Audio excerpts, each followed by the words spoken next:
মুখটা ধোয়ার পরে এবার একটু গোলাপ জল দিয়ে নিচ্ছি।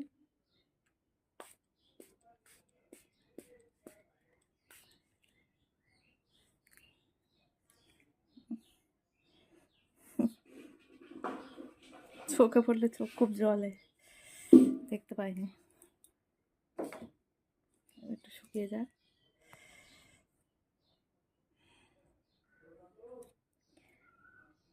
মুখে জলটা শুকিয়ে গেছে, আর এই যে মাথাটা একটু আঁচড়ে নিয়েছি সেই সময়তে এবার একটু ক্রিম মেখে নেব।